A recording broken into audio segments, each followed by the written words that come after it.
E3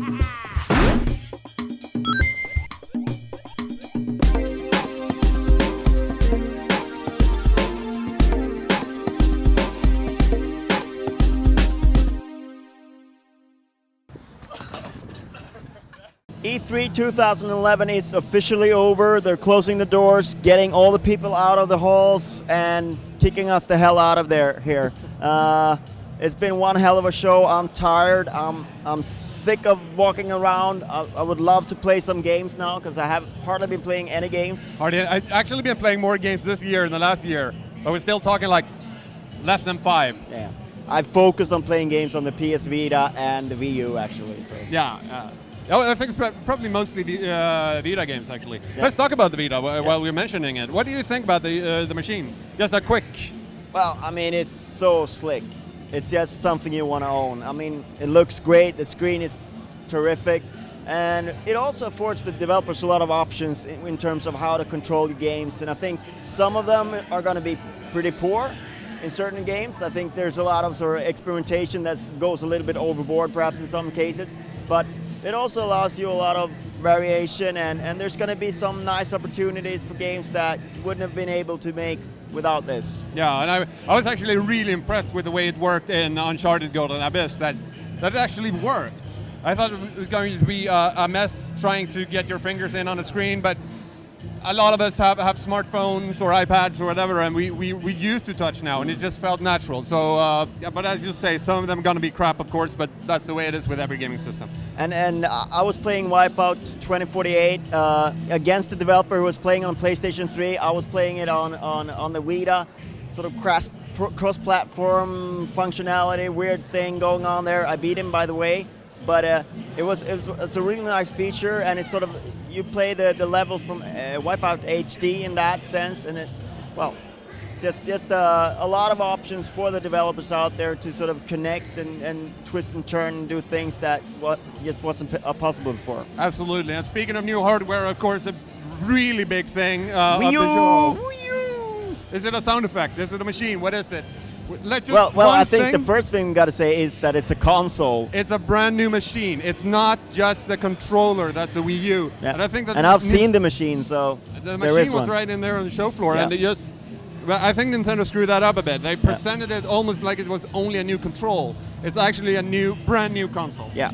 What do you think about it? You actually played it. I haven't had a chance to do that. I've played some tech demos, and it's really, it's just it was a brief glimpse into what kind of experiences we can expect from it, because obviously things like the graphics are going to be much improved over Wii, and we're going to get all that. But I think what's really interesting is the fact that you can use the screen to sort of put the screen outside of where you're actually looking at. And there was a game with arrows being shot at you where you had a shield. The controller was a shield, so you'd move it into position. And I'm trying to show it, and also keeping the sound level good here. Getting our producers waving at us from the background. Anyway, I'm not going to show you how I did with the shield. I was doing like this, maybe something like that. No, up and then down to take the arrows off, and it was like Rhythm Paradise, Rhythm Heaven, that sort of game.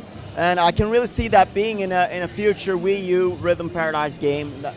That was great. It was kind of hard to hear at the show, like the directions, but really nice. And then there were some other nice demos as well, like the Mario demo, and also the Shays Me's, which was nice, where 4 guys had Wiimotes and 1 had the new controller, and you'd see on the screen, you'd see the level from above, so you could sort of try and dodge all the others, and the 4 of them were chasing you, and they could only see like they're part of the big screen. So that was, I mean, there's a lot of possibilities for it and a lot of interesting things, and I've been talking to a lot of developers here. I think commonly among non-Nintendo developers is that they haven't had a lot of time with the console yet, so they're starting to realize what they can do, and we haven't seen any actual games here at E3, so we'll probably have to wait until 2012 E3 when the entire party begins again. But let's get this blog wrapped up. Let's game of the show. Game of the show. What's your game of the show? My game of the show is BioShock Infinite. I thought it would be Mass Effect 3, but BioShock Infinite came. I went and saw the demo today, and it's just a roller coaster ride. And we're starting. I mean, from the first demo that we saw last year at Gamescom, I believe it was. I got the feeling like, oh, it's almost going to be on rails. Do I even have any freedom whatsoever in this game, or is it just going to be hook on, shoot on? But we could actually see that that's not the case at all, and that you're free to move around on the rails and everything like that. And you could see in the demo now when you can jump off these little circles that appeared, and the storytelling is just magnificent, and the graphics mind-blowing. As we were expecting from Irrational returning to BioShock. And what was your game of the show? I have to say that the game of the show for me was the first game we actually saw coming to LA. We came here on Saturday, and on Sunday morning we were at Ubisoft in a hotel downtown. And yeah, Assassin's Creed Revelations, it looks fabulous. Ubisoft really pulled it off with Brotherhood. Of course, Assassin's Creed 2 was really great as well. And it seems like they're doing it again this year.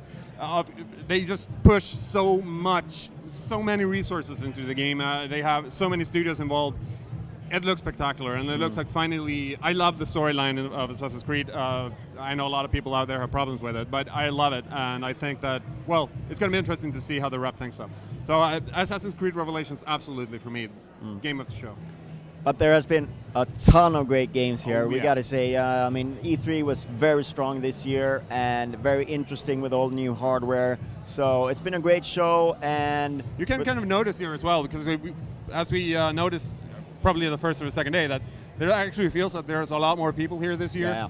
And just the madness. There's a higher level of madness. I think the time has come now. Yeah, to drop the badge. I see Nick in the background. Drop the badge. Let's just say that keep your eyes on GRTV. We have tons of interviews. We have previews. We have, of course, going to bring you onto the show floor as usual. And now we drop the badge.